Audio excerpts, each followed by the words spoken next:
यदि आपको ये बातें पसंद आईं तो आप इन्हें अवश्य ही आगे बढ़ाएं।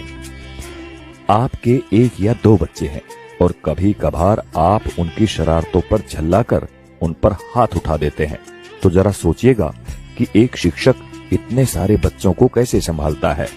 आप खुद टीवी या मोबाइल में व्यस्त हैं, आपका बच्चा आपके पास आता है, आप उस अधखिले फूल को झिड़क देते हैं, जाओ भागो पढ़ाई करो। जरा मन को शांत करके विचारिएगा कि एक शिक्षक किस तरह अलग अलग बुद्धि वाले और अलग अलग अभिरुचि वाले बच्चों को 45 मिनट तक एक सूत्र में बांध के रखता है अपनी कक्षा में। आपका बच्चा दिन भर गेम खेलता है, घर पर पढ़ता नहीं है, इसकी भी शिकायत आप शिक्षक से करते हैं।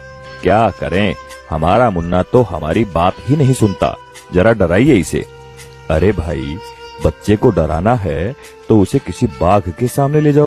आप गुरूर ब्रह्मा टाइप की बातें रखते हैं, पर कुछ पेरेंट्स भगवान तो छोड़िए, शिक्षक को इंसान तक नहीं मानते। वे ये मानने को तैयार ही नहीं कि एक शिक्षक का व्यक्तिगत जीवन भी होता है, उसकी भावनाएं होती हैं, उसकी सीमाएं होती हैं। अन्य विभागों के कर्मचारियों की तरह शिक्षक सिर्फ एक वेतनभोगी ही नहीं होता, इसमें सिर्फ सेवा का आदान प्रदान ही नहीं होता, बल्कि छात्र शिक्षक के बीच तमाम मानवीय मूल्यों का भी आदान प्रदान होता है।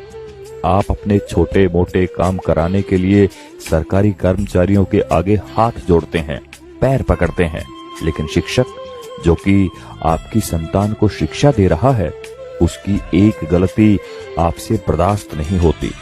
आपका बच्चा, वो बच्चा जिसके लिए आपने मंदिरों और अस्पतालों के जाने कितने चक्कर काटे होंगे, अगर एक ही चीज 3 या 4 बार पूछ ले तो आपके शरीर का तापमान बढ़ जाता है। अब जरा सोचिए कि एक शिक्षक किस धैर्य के साथ बताता है कि 3 जमा 1 और 1 जमा 3 दोनों बराबर होते हैं, भले ही ये एक दूसरे के विपरीत नजर आते हैं।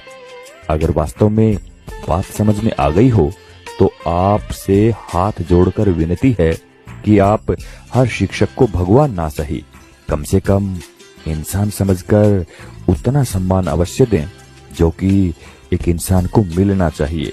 सभी शिक्षक बंधुओं को समर्पित एवं सभी सम्मानित अभिभावकों को चिंतन करने हेतु प्रेषित है ये बात। आप सभी का शुक्रिया। नमस्कार। जय हिंद।